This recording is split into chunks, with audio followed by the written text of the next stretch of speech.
The smell of a credit union lobby is a very specific cocktail of despair.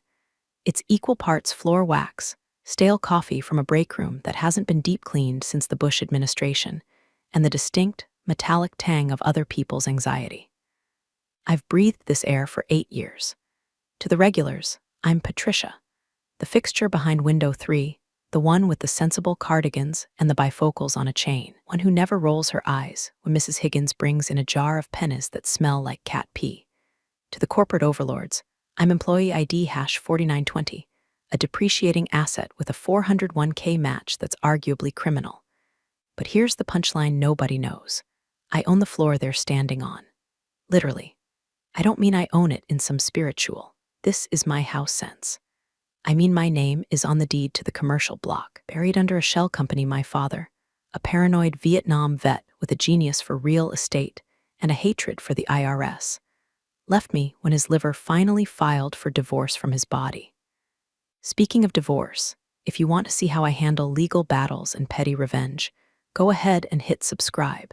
It's cheaper than therapy and fuels my caffeine addiction. Thanks. So, while I'm standing here counting out crisp 20s for a guy in a stained FBI, female body inspector t-shirt, I'm also technically the landlord. I hold the lease. I control the lights, the water, and the very air conditioning that keeps these people from sweating through their polyester uniforms. It's a strange power trip, let me tell you. It's like being Batman. If Batman drove a 2014 Honda CR-V and spent his nights watching the Golden Girls instead of fighting crime. I never said a word. Why would I?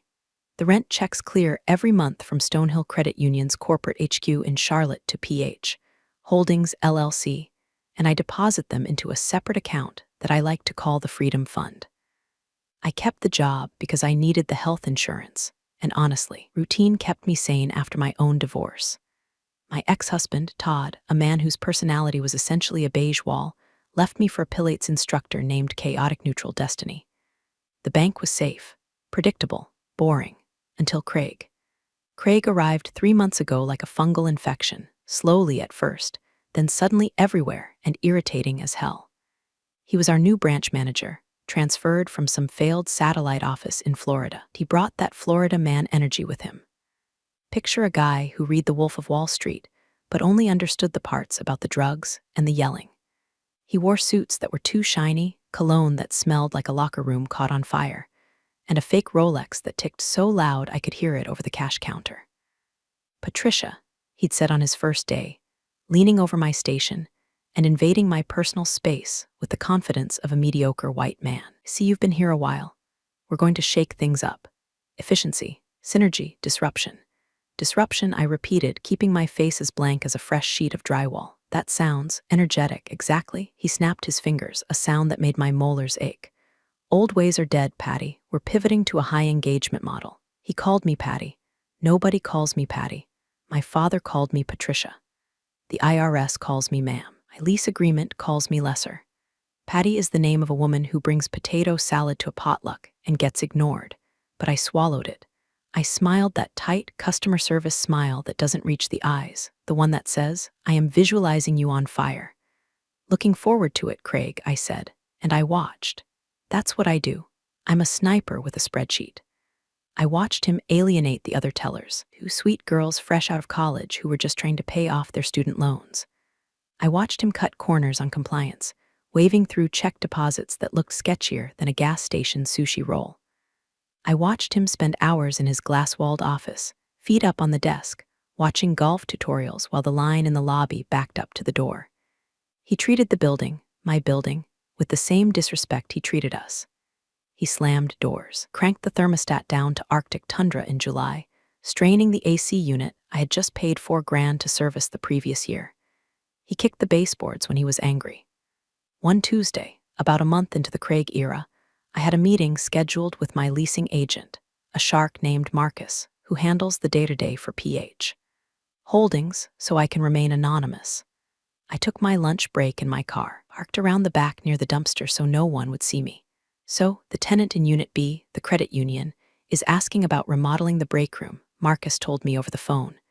They want to knock down a non-load-bearing wall to create an open-concept collaboration space. I took a bite of my turkey sandwich. Open concept. They can barely collaborate on a lunch order. Did they submit the permits? No permits. And the guy who called, Craig, sounded like he was 5 espressos deep.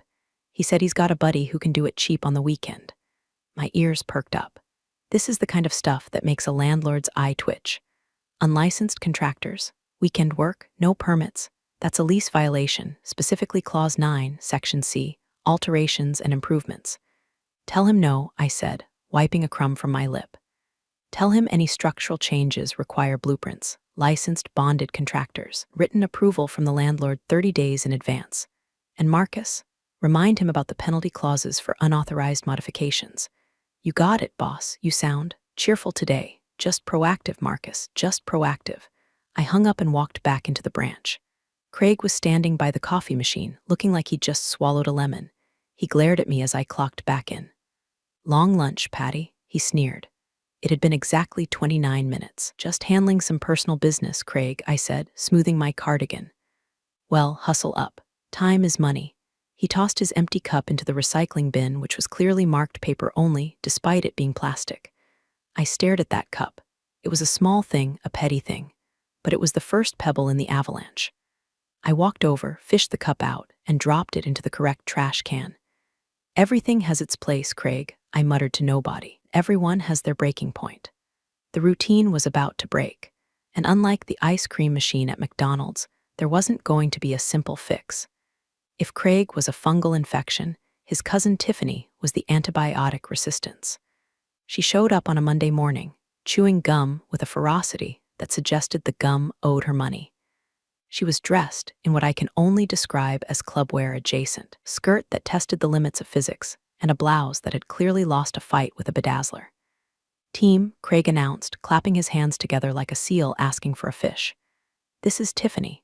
She's joining us as a senior customer experience associate. She's going to be bringing some fresh Gen Z perspective to the floor. I looked at Tiffany. Tiffany looked at her phone. Senior, whispered Sarah, the teller next to me. I've been here 3 years and I'm still a junior associate. Synergy, Sarah, I whispered back. Don't question the synergy. It didn't take a detective to figure out the dynamic. Tiffany was Craig's cousin or niece or perhaps the daughter of someone Craig owed money to. She had zero banking experience. She didn't know a debit from a credit. I watched her try to count a stack of ones and lose track at 4. Twice. But here's where the knife twisted. 2 days later, the schedule came out. My hours, my reliable 40 hours a week plus benefits schedule, had been slashed to 28. Just enough to kick me off the full-time benefits package. I marched into Craig's office. He was busy arranging a set of Newton's cradle balls on his desk. Craig, we need to talk about the schedule. He didn't look up. Clack, clack, clack. Ah, Patty, yes, optimization. Corporate is leaning on us to trim the fat. Lean staffing models. I'm not fat, Craig, I said, my voice dropping an octave. The head teller. I balance the vault. I train the new hires. You cut me to part-time. It's temporary, he waved a hand dismissively. Besides, with Tiffany coming on board full-time, we needed to reallocate the budget. She's got a higher base pay, talent acquisition costs, you know. My blood turned into liquid nitrogen. You hired your cousin, who can't count to 10 without using her fingers, at a higher rate than me, and gave her my hours. Whoa, easy with the accusations. Craig stood up trying to loom. He failed. He looked like an angry pug in a Men's Warehouse suit. Tiffany shows promise, and part of your new role will be training her. Consider it a mentorship opportunity. Be a team player, Patty, or, he let the sentence hang there, heavy and gross. Or maybe this fast-paced environment isn't for you anymore. Maybe you're ready for retirement? I stared at him. In my head, I was already writing his eulogy. It was very short. Just said, here lies Craig. He was an idiot. I'll train her, I said, my voice dead flat. I'm a team player. I walked out of that office with a calmness that should have terrified him. If he had any survival instincts, he would have fired me right then. But narcissists don't see threats, they only see audiences. I went back to my station. Tiffany, I said sweetly, let me show you how to file the canceled checks. Ugh, paper is so vintage, she groaned, not looking up from TikTok. Indeed, I said, vintage. Later that afternoon, the AC unit started making a sound like a dying cow. Thump hiss, it was vibrating the floorboards. God, this building is a dump, Craig shouted from his office. Patty, call the HVAC guy. Tell him it's an emergency. I didn't call the HVAC guy. I called the property management file server on my phone while I was in the bathroom. I pulled up the maintenance logs. According to the lease, Clause 6A, tenant maintenance obligations, the tenant, Stonehill Credit Union, was responsible for quarterly filter changes and annual servicing of the HVAC unit. I checked the records. The last service invoice logged was, never. Wait, I dug deeper. I found a scanned invoice in the shared branch folder. Craig was sloppy with his digital files. It was an invoice from Dave's Discount Air and Lube. Dated 3 weeks ago. Description: bypassed compressor safety switch. Added Freon. Cash payment. My heart did a little salsa dance. Bypassing a safety switch? That's not just a lease violation. That's a fire hazard. That's gross negligence. That is grounds for immediate lease termination if deemed a danger to the property. I printed the invoice. I folded it neatly and put it in my purse, right next to my peppermint candies. Craig walked by, sweating through his shirt. Did you call them on it? I said, I'm handling it personally. Good, and hey, Tiffany needs help balancing her drawer. She's short $500. Of course she is, I smiled. I'll go find it. I wasn't just going to find the money, Craig. I was going to find the exit door for your entire career, and I was going to hold it open for you. There's a specific kind of silence that falls over a battlefield before the artillery starts. That was my life for the next 2 weeks. Outwardly, I was Patricia the doormat. I fetched coffee. I corrected Tiffany's deposit slips, which often looked like they were filled out by a drunk raccoon. I took the verbal abuse from Craig about my lack of hustle when I refused to sprint to the printer. But inwardly, I was the Count of Monte Cristo with a label maker. I started a physical dossier, a black binder. I kept it in my tote bag. Every day it grew fatter. Violation #1, unauthorized subleasing. Craig had let his friend, a guy who sold reconditioned iPhones that were definitely stolen, set up a small kiosk table in the lobby on Tuesdays. Community engagement, Craig called it. Commercial zoning violation, the lease called it. I took photos. Violation #2, fire code. The collaboration space idea hadn't died. Craig had moved a massive, heavy filing cabinet in front of the rear emergency exit to open up the flow. I took a picture of the blocked door, with the red exit sign peeking out sadly from behind the metal monstrosity. Violation #3, sanitation. The cleaning crew had been cut to save money. The bathrooms were becoming a biological experiment. I documented the mold starting to bloom on the ceiling tiles like a gruesome watercolor painting. But the masterstroke was the water damage. I knew the plumbing in this building. I knew that the second floor pipe, right above the server room, had a tendency to sweat if the humidity wasn't controlled. And since Craig had the HVAC running on a bypassed compressor that was failing to dehumidify the air, the conditions were perfect. I went into the server room one morning to check the supply inventory. I looked up. There it was. A damp, dark stain spreading across the acoustic tile. A tiny drip, plip, plip. Most employees would call the manager. I called my property manager, Marcus. Marcus, I whispered, shielding the phone. I'm at the Stonehill branch. As a concerned citizen, and also the owner, I need to report a potential structural failure threatening the electrical systems. We need a formal inspection. Official, by the book. You want the scare the hell out of them inspection or the fix it quietly inspection? Marcus asked. I want the documentation for eviction inspection. Send the most anal retentive inspector we have. Send Bob, one who measures screw depths with a caliper. Bob, got it. He's free Friday. Perfect. Friday is payday. It's the busiest day of the month. You're evil, Patricia. I'm thorough, Marcus. I walked back out to the floor. Craig was holding a staff meeting. He was standing on a chair, literally standing on a swiveling office chair to address us. Numbers are down, he barked. We need to push more auto loans. Tiffany, great job on that one app you got yesterday. Thanks. Tiffany popped her gum. It was my mom, but whatever. Patricia, Craig swiveled toward me. The chair wobbled. I prayed to gravity, but gravity was on a break. You have 0 apps this week. 0, you're the senior teller, you should be leading the charge. I've been busy fixing the compliance logs, Craig. The auditors are due next month. Forget the auditors, he shouted. I handle the auditors, you handle sales. If you can't pivot, maybe you should just go home. Permanently. Room went quiet. Sarah looked at the floor. Tiffany smirked. Are you firing me, Craig? I asked, my voice steady. I'm warning you, he sneered. One more slip-up. One more day of dragging your feet and you're out. There are 10 people lined up to take your job. 10, I raised an eyebrow. For part-time teller position with no benefits and a boss who stands on furniture, I doubt it. His face turned the color of a botched ham. Get to work. I went to my window, opened my drawer. I touched the black binder. Friday, I thought. Just wait until Friday. That afternoon, I sent a text to my lawyer, a woman named Janice who scared me, and I pay her. Me, draft the notice of default and notice to quit. Also, prepare the emergency lockout order based on Clause 14, hazardous conditions/emergency renovation. I'll give the signal Friday. Janice, finally. I've had the paperwork ready since he hired the cousin. You want to sue for damages too? Me. Let's see how Friday goes. I looked up. Craig was trying to high-five a customer who clearly didn't want to high-five him. Yes, I thought. Let's see how Friday goes. Friday arrived with the subtlety of a train wreck. It was the first of the month, which meant social security checks, pension deposits, and the general chaos of people needing their money immediately. The lobby was packed. Air was thick and stale, because the AC unit was now wheezing like a pug with asthma, blowing lukewarm, humid air onto the agitated crowd. The lines snake around the velvet ropes and out the door. Sarah was close to tears. Tiffany was sick, hungover, and had called out, leaving us short-staffed. And Craig? Craig was in full panic mode.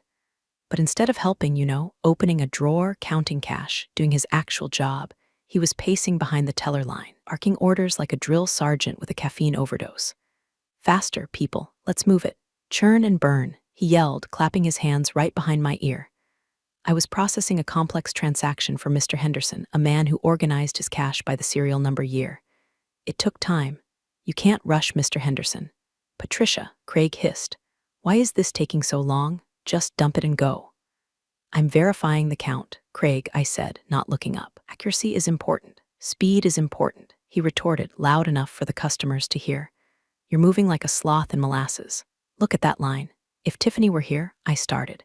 Tiffany isn't here, you are. Do your job, I finished with Mr. Henderson. Have a lovely day, I told him. He gave me a sympathetic look that said, I hope you poison his coffee. The next customer stepped up. A young woman with 3 screaming kids. The noise level was deafening. Heat was rising. I could feel the sweat trickling down my back. I'm going to need to take my lunch break at 1, Craig, I said during a lull. My blood sugar is dropping. Craig looked at me like I had asked for pony. Lunch? Are you joking? Look at this lobby. No lunches today. We power through. Nobody eats until the line is gone. That's illegal, Craig. Labor laws require. I don't care about the labor laws, he shouted. The lobby went silent. Even the screaming kids stopped. I am the manager. I decide who eats. You want a lunch break? Go work at the DMV. You count like a grandma, you complain like a princess, and frankly, you're dead weight. I should have fired you weeks ago. There it was. The silence stretched out, elastic and tense. Every customer was staring. Sarah was freezing, a stack of hundreds in her hand. I looked at Craig, really looked at him. I saw the sweat stains on his cheap suit. I saw the fear in his eyes masked by bravado. He wasn't a leader. He was a scared little boy playing king of the hill. Dead weight, I repeated softly. You heard me, he doubled down because stupid people always double down. Now get back to work or get out. I looked at the clock. 12:45 p.m. Okay, I said. I turned back to my computer. I wasn't processing a transaction. I was closing my terminal. I logged out. What are you doing? Craig demanded. Back to work, I said, just shifting focus. I stood up. I walked to the break room, ignoring his sputtering. I pulled my phone out. My hands weren't shaking, that surprised me.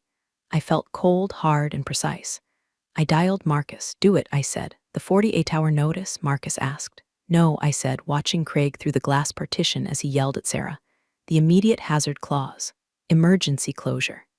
The HVAC system is compromised. Fire exits are blocked, and there's structural water damage near the high-voltage lines. It's unsafe for occupancy. Shut it down. Patricia, that's the nuclear option. That means locks changed, power cut, everyone out.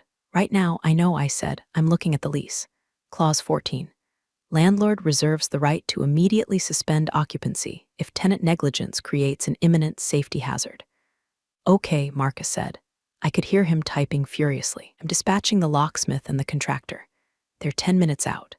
I'm emailing the official notice to the branch email and the corporate legal team. Now, thanks, Marcus. Patricia? Yeah, give him hell. I hung up. I walked back to the teller line. I didn't sit down. I stood behind my chair, smoothing my skirt. I thought I told you to get to work. Craig barked, spotting me. I am working, Craig, I said, my voice projecting clearly across the silent lobby. I'm just waiting for the rest of my team to arrive. What team? Tiffany? No, I smiled, and for the first time it was a genuine smile. My team. While we waited, I let my mind drift through the beautiful, rigid poetry of the commercial lease agreement. Most people think leases are boring. They're not. They are bear traps written in Times New Roman. I had memorized the document my father had drafted in 1998. He didn't trust banks, even though they paid him rent. He wrote leases that were designed to strangle a tenant if they so much as sneezed on the drywall without permission. Clause 4, Section B, Utility Maintenance. Tenant shall maintain all HVAC, plumbing, and electrical systems in good working order. Failure to perform routine maintenance constitutes a material breach. Check. The bypassed compressor invoice in my purse was the smoking gun for that. Clause 9, Section D, Safety and Compliance. Tenant shall not obstruct egress routes or modify safety equipment. Check. The filing cabinet blocking the fire door was a lawsuit waiting to happen. But the one I was using today, the Widowmaker, Clause 14, Emergency Access and Possession. In the event of gross negligence resulting in immediate threat to the structural integrity of the property or safety of occupants, e.g., fire hazards, mitigated water intrusion near electrical systems, lessor reserves the right to immediately suspend tenant's right of occupancy, enter the premises, and effectuate repairs at tenant's sole expense. Occupancy shall remain suspended until lessor deems the premises safe. It was a clause designed for meth labs and illegal grow ops. But today it was for Craig. I reached into my tote bag. I bypassed the peppermint candies. I bypassed the bottle of Excedrin, pulled out a thick, white envelope. I had printed the documents the night before, just in case, the notice of emergency possession. It felt heavy in my hand, like a brick. Craig was currently trying to soothe the customer who was shouting about the line. Sir, I understand, but my staff is. He gestured vaguely at me. We're experiencing personnel issues. You're experiencing a management issue, the customer yelled. I'm going to have to ask you to calm down, Craig said, his voice cracking. I looked at the clock. 10 minutes had passed. Outside, a white van pulled up to the curb. A&B Locksmiths. My dad's old drinking buddy Al ran it. His son, Junior, was driving. Behind it, a black SUV. That would be the site inspector, actually just Marcus in a hard hat and a clipboard, looking officious. I stepped out from behind the teller line. I walked into the middle of the lobby. Patricia, get back in your cage. Craig snapped, not even looking at me. Craig, I said. I didn't shout, but my voice cut through the noise like a diamond cutter. We need to pause transactions. What? Are you insane? He turned on me, his face purple. Get back to your window. No, I said. I'm afraid I can't do that. I held up the envelope. What is that? A resignation letter? He laughed, a manic, hysterical sound. Finally giving up, in a way, I said. I'm resigning from being your employee, but I'm accepting a new position. What position? Walmart greeter? I took a step closer. The customers were watching. The air was heavy with sweat and anticipation. No, Craig, I said. Landlord. I saw the confusion ripple across his face. It didn't compute. It was like a dog trying to understand algebra. Landlord? What are you talking about? The bank rents this place. The bank rents this place from PH Holdings, I said. PH stands for Patricia Henderson. Saw the realization hit him. It was an instant. It trickled in. PH, Patricia, the way I knew about the HVAC, the way I knew the lease. You, he stammered, you own everything. I finished. I own the walls, I own the floor, I own the vault, and right now I own you. The front door chimed. Junior the locksmith walked in, carrying a drill. Marcus walked in behind him, wearing a yellow vest and looking grim. Who are these people? Craig squeaked. My team, I said, handed him the envelope. You've been served, Craig. Craig stared at the envelope. He didn't open it. He looked at me, then at the envelope, then at Marcus, who was already tapping a moisture meter against the wall near the server room. This is a joke, Craig said. This is. You can't do this. I'm the branch manager. And I'm the property owner exercising Clause 14, I said, my voice cool and professional. Marcus, what's the reading? 99% saturation in the drywall, Patricia, Marcus called out, loud enough for the back row to hear. Active leak near the 220-volt conduit. Fire hazard is critical. Junior, I nodded to the locksmith. Secure the entrance. You got it, Patty, Junior said. He marched to the front doors. Folks, I'm gonna need you to clear the doorway. Emergency maintenance. The lobby erupted, not in anger at me, but in sheer confusion. Hey, I need my money. Guy in a construction vest yelled. I turned to the crowd. I didn't need a microphone. I had the voice of a woman who had raised 3 stepchildren and dealt with contractors for 20 years. Ladies and gentlemen, I announced. The room quieted down. due to gross negligence by the branch management. I gestured to Craig. The building has developed critical safety hazards involving the electrical and HVAC systems. For your safety, closing the branch immediately. You can't do that, Craig screamed. He lunged toward me. Junior stepped in front of him. Junior is 6'4" and looks like he eats cinder blocks for breakfast. Craig stopped. The hell she can't, Junior rumbled. It's her building, buddy. Craig looked around wildly. Call the police. She's hijacking the bank. I already called the police, I said calmly. To assist with the eviction of unauthorized personnel in a condemned hazardous zone, on their way to escort you out. Eviction? Craig whispered. The word seemed to physically hurt him. Read the letter, Craig, I said. He tore open the envelope. His hands were shaking so hard the paper rattled. He scanned the document. I watched his eyes widen as he read the list of violations. The blocked fire exit, the bypassed compressor, the unauthorized paint, the water damage. This says occupancy is suspended indefinitely, he choked out. Until repairs are made and inspected, I corrected. Which, given the extent of the damage you've caused, should take. Oh, I don't know, 3 months, 6 months. Corporate will kill me. Corporate will fire you, I said. There's a difference. Though with your cholesterol, the stress might do the rest. Sarah, I turned to the other teller, who was watching this with her mouth open. Secure your cash drawer. Lock the vault. Clock out. You'll be paid for the full day. I'll make sure HR knows this wasn't your fault. Okay, Patricia, Sarah said, moving faster than she ever had in her life. No, Sarah, stay there, Craig yelled. I am your boss. Not anymore, Sarah said, slamming the vault drawer shut. Click. Junior, cut the power to the non-essentials, I ordered. Junior walked to the breaker panel in the hallway. I heard the thunk, thunk, thunk of heavy switches being thrown. The overhead fluorescent lights flickered and died. The hum of the computers vanished. Wheezing AC units sputtered and went silent. The branch was plunged into the dim, gray light coming through the windows. The silence was absolute. Craig stood in the semi-darkness, holding the paper. He looked small. He looked deflated. You planned this, he whispered. You set me up. I didn't break the HVAC, Craig, I said. I didn't block the fire door. I didn't treat my staff like garbage. I just provided the rope. You tied the knot. The blue lights of a police cruiser flashed through the front window. Time to go, Craig, I said. Don't forget your Newton's cradle. 2 officers walked in. One of them was Officer Miller. I knew him. He used to date my sister in high school. Small town, big secrets. What's the trouble, Patricia? Miller asked, hitching up his belt. He ignored Craig completely. Landlord-tenant dispute involving safety hazards, officer. I've issued an emergency suspension of occupancy under the lease terms. Mr. I gestured to Craig. Mr. Miller here is refusing to vacate the unsafe premises. It's my branch. Craig spluttered. She's just a teller. She's having a psychotic break.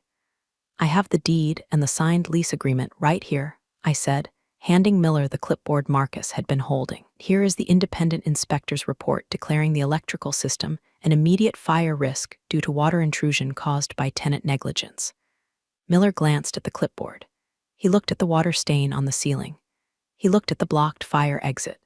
Looks pretty cut and dried to me, Miller said. Sir, if the owner says the building is unsafe, you have to leave. Now. But the money, the customers. The vault is locked, I said. Customers are being directed to the downtown branch. The only thing left here is you, creating a disturbance. Sir, Miller put a hand on his handcuffs, not unlatching them, just resting it there. A suggestion, don't make this a trespassing charge. Craig looked at me one last time. There was no arrogance left, just hate, pure, distilled hate. You're going to regret this, he hissed. I'll sue you. Stonehill will sue you into the ground. Get in line, I said. A divorce lawyer needs a workout. He grabbed his jacket.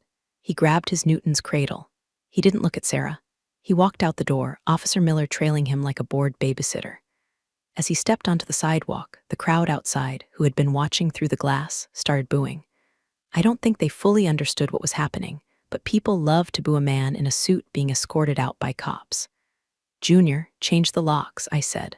On it. Sound of the drill biting into the metal of the front door was the sweetest music I had ever heard. I turned to Sarah. She was clutching her purse. I'm sorry about the job, Sarah, I said. Are you kidding?